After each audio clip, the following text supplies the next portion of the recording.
Bapak, Ibu, Saudara dan Saudari sekalian, selamat pagi. 3 bacaan hari ini menolong kita untuk mengerti tentang arti bersukacitalah. Nubuat Sefanya berkata, Tuhan Allah ada di tengah-tengahmu. Kepada jemaat di Filipi, Paulus berkata, Tuhan Allah sudah dekat.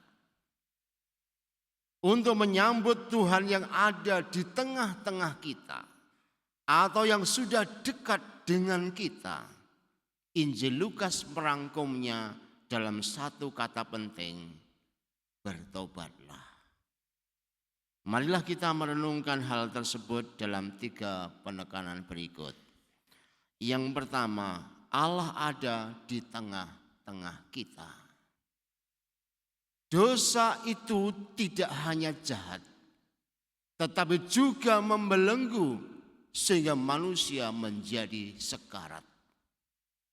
Meski kita telah berusaha mati-matian, tidak juga kita bisa terbebaskan total. Dengan segala daya upaya, kita tetap tidak bisa mengubah apa-apa. Kadangkala kita frustrasi. Sekarang menyesal, sebentar lagi berbuat dosa. Baru keluar dari ruang pengakuan, di rumah sudah marah-marah lagi. Maka nubuat Sefanya menjadi berita sukacita. Allah ada di tengah-tengah kita sebagai pahlawan.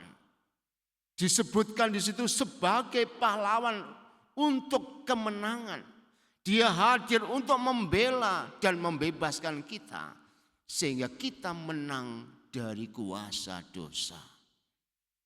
Pertanyaannya adalah bagaimana merasakan kehadiran Tuhan ini? Tuhan ada di tengah-tengah kita, tetapi seringkali terjadi kita tak mampu melihatnya. Tuhan hadir secara nyata, tetapi kadangkala kita sulit merasakannya. Tuhan tampil sebagai pahlawan, tetapi acap kali kita tidak butuh pertolongan.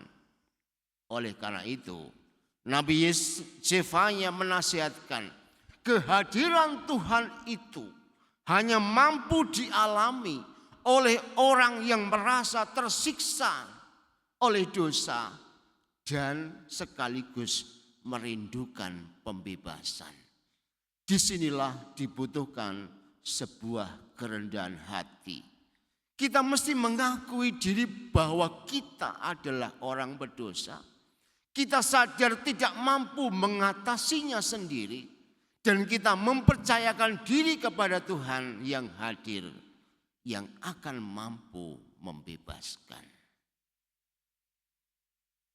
Yang kedua, Allah sudah dekat. Rasul Paulus menasihati umat di Filipi, bersukacitalah senantiasa sebab Allah sudah dekat. Ia tidak jauh, ia melihat manusia tak berdaya dan datang menolong serta membebaskan.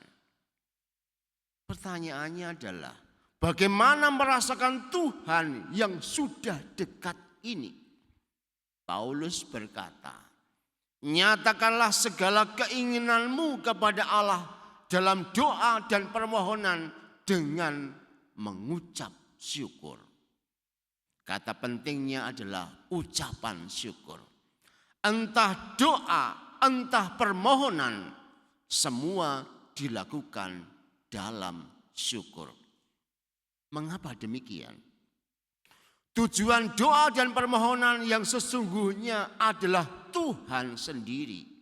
Kita berdoa bukan pertama-tama mendapatkan ini atau itu. Kita memohon terkabulnya ini dan itu supaya sungguh-sungguh terkabul dan menerima ini atau itu. Bukan itu yang paling penting. Teresa Avila mengatakan, solo Dios basta, Tuhan saja cukup. Hanya Tuhan yang paling penting. Tujuan doa dan permohonan adalah Tuhan. Oleh karena itu, dekat dengan Tuhan itu sudah cukup membuat kita dan akhirnya menjadikan kita mengucap syukur. Seringkali contoh yang sederhana bisa kita lihat. Misalnya, Anda ini suka makanan di rumah atau makanan di restoran. Anda suka yang mana? Misalnya bapak-bapak itu suka yang mana? Kalau suka makan di restoran, biasanya itu cari gampang. Tetapi seringkali orang mengatakan, kenapa para bapak yang suka makan di rumah itu, dia tidak pernah ngomel apapun masakannya. Kasinan, misalnya kasinan gitu ya. Asin pak, enggak enak gitu ya. Misalnya ini kepedesan gitu ya. Oh kelihatan mulai bercucuran keringat. Oh kepedesan ya, enggak enak aja. Semua itu enak. Sebab apa? Bukan makanannya yang penting, tetapi istrinya yang penting. Hati istrinya itulah yang jauh lebih penting untuk mendapatkan sukacita. Bukan soal makanan. Sama dengan doa. Bukan soal pengabulan doanya yang penting. Bukan anugerah Tuhanlah yang penting. Bahkan Yohanes dari Salib mengatakan, segala anugerah apapun, bahkan vision apapun, ekstasi apapun, itu semua mesti ditinggalkan, sebab itu bukan yang dituju. Yang dituju hanyalah Tuhan. Kemudian yang ketiga, tobat dan aksi. Yohanes Pembaptis memberikan kesimpulan penting berkaitan dengan Tuhan yang ada di tengah-tengah kita dan yang sudah dekat dengan kita. Ia menyampaikan cara tobat yang benar agar bisa merasakan kehadiran dan kedekatan Tuhan. Ada 3 hal yang dikemukakan melalui Injil tadi. Yang pertama, tobat sosial. Yohanes menyebut 2 helai baju, bukan 3 atau lebih baju. Artinya adalah ukuran berbagi itu adalah separuh. Tuhan memberikan separuh nyawanya agar kita bisa hidup. Maka anugerah Tuhan, entah itu anugerah rohani, entah itu anugerah materi, separuhnya adalah milik sesama. Tobat kerja. Setiap orang bekerja dan mendapat imbal jerih payah untuk bisa hidup layak. Namun hidup bisa lebih makmur. Biasanya kemudian pemungut cukai yang diambilkan contoh disebut mengambil lebih dari ketentuan. Atau para prajurit yang karena punya senjata dapat mendambai bonusnya dari menjadi backingan.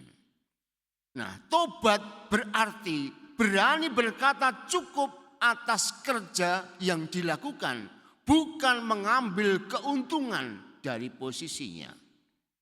Itulah yang dinamakan dengan tobat kerja. Kemudian tobat rohani. Yohanes kemudian menunjuk Yesus sebagai penyempurna seluruh tobat. Dia datang dengan kuasa rohnya untuk mengubah hidup yang terikat dosa menjadi bebas oleh roh Allah. Cara tobat seperti disebut di atas, entah itu tobat sosial maupun tobat kerja, akan melapangkan jalan bagi Tuhan untuk mengubah hidup kita dari kesedihan dosa menuju sukacita surga. Mari kita renungkan sabda Tuhan hari ini, supaya kita sungguh-sungguh dapat mengalami kehadiran Tuhan yang ada di tengah-tengah kita dan yang sudah dekat dengan kita, yang sebenarnya akan mengubah hidup kita menuju sukacita.